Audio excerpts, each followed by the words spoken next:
د کہانی شروعات د یو ښکاري نه کیږي چې خپل نشانه په یوې هرن باندې سمه کړي، خو څنګه چې به ډس کوي نو هغه وتښتي او شاته ماشوم په ګولۍ ولګي. د دې په لیدو سره دواړه ښکاریان ملګري حیرانه پاتې شي او ماشوم له ورمنډه کړي. د هغوی په خپلو سترګو یقین نه کیږي، خو څنګه چې لنډ ورشي نو یو وړوکی ماشوم بې ساه پروت دی. دوی پوهېږي نه چې دا رانه څو شو چې په دې کې د ماشوم پلار راشي چې د مخې سرې زوی ځان ته رانږدې کړي او جاړي ورته. د هغه په سترګو کې غم او غصه دواړه او د دې ټوپک اوچت کړي. دوی ورته مینتې کوي چې دا رانه په غلطۍ کې ولګېده، خو هغه ورته ټوپک نیولي. خو د دې نه مخکې چې هغه پې ډس کړی و د ده ملګري والا پلار هم وولي. د ډېر افسوس له وجې ده په ځمکه باندې سر ایښودي چې اول مو ولا زوی مړ کړو بیا پلار. د هغه ملګري په دادې سره دواړه په بوټو کې پټ کړي او په منډه باندې خپل ګاډي له ځان ورسوي او د ځنګل نه د ښکاریانو په ځای قاتلان لاړ شي. دوی په لاره کې ګاډي ودرېږي چې ملګري ترې نه تپوس وکړي چې هغه ورته وایي موږ صرف په تښتېدو خلاصېږو نه، موږ له به داسې ظاهرول پکار وي چې موږ د سره په ځنګل کې داخل شوي یو. دواړه په خپل ګاډي کې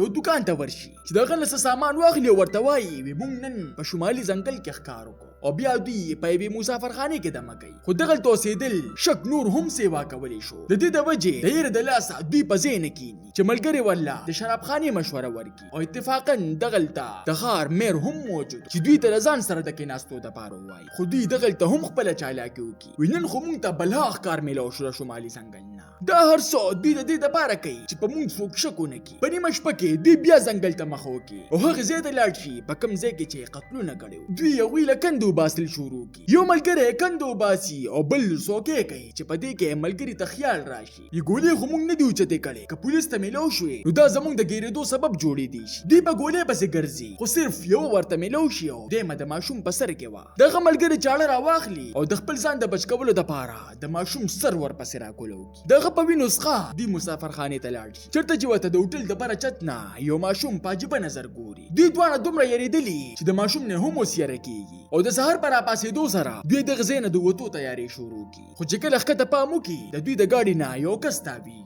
او د ګاډي په ټیر کې بله چاقو ورخښ کړي او پانچر یې کړي. دې ملګري له اواز ورکړي وي موږ ګیر شو، خو ښکته په ورتګ سره ورته پته ولګي چې دا د هغه جینۍ پلار دی کومه چې دوی په شرابخانې کې تنګه کړې وه او انتقاماً یې د دوی د ګاډي ټیر پانچر کړ. هغه دوی د مرۍ نه راونیسي او د پرېښودو والی نه، خو په خوشقسمتۍ سره د کلي میر راشي او لانجه ختمه کړي. خو د ګاډي د ټیر د وجې د تښتېدو منصوبې ناکامه شي. دوی ګاډي مصري له بوځي خو هغه ته د ټیر په بدل کې $1500 غواړي. په دې مایوسۍ کې دوی بیا شرابخانې ته مخه وکړي چې په لاره کې دوی څه داسې خبرې ووري چې رنګونه یې زیړ شي. د هر چا په خوله یوه خبره وي هغه کم پلار او زوی چې ځنګل ته د ښکار دپاره تلي وو هغه تر اوسه پورې نه دي راغلي. موږ له پکار دي چې هغوی تلاش شروع کړو. میر ټوله محله راغونډه کړي او د هغوی تلاش شروع کړي. دوی پوهه شي چې خطر رانږدې شوې ده. ملګري ورله په دې خبره تسلي ورکړي چې هغه ډېر لوی ځنګل دی او که راپیدا یې هم کړل نو موږ هغلته هېڅ قسمه څه ثبوت نه دی پرېښی. میر ټرین شوي سپي راغواړي چې هغه یې لاشونو له ورسوي. دوی چې کله دا منظر وویني نو د مخې سرې په منډه شي چې د کلي والی ورته پام شي. دوی خپل ګاډي له ځان ور ورسوي چې یو بوډا ورپسې شي او د شا د اړخه پې ډز وکړي. دوی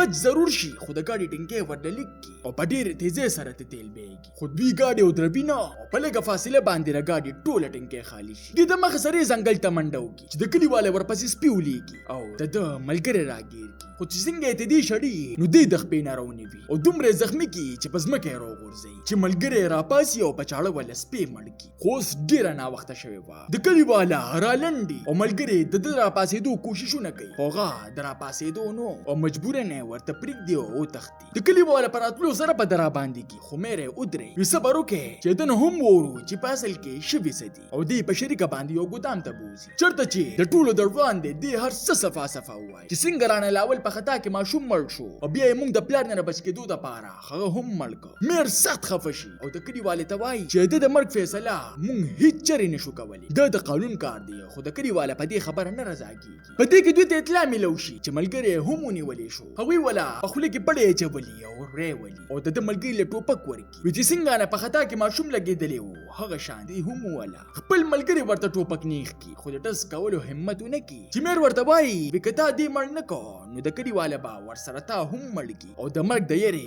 دې ټوپک اوچت کړي او خپل ملګري وولي او په سار کېدو باندې کلي والا سم د ساره دې خپلې محبوبې سره رخصت کړي او په دې سره ملګري یې په یارانه کې د خپل ژوند د لاسو وینځي. تاسو ته دا نینۍ کهاني څنګه ولګېده ما ته خپله قیمتي رایې په کمنټ کې ضرور راکړئ. ملاویږو به په یو نوي ویډیو سره. مله راکړئ اجازت. بای بای.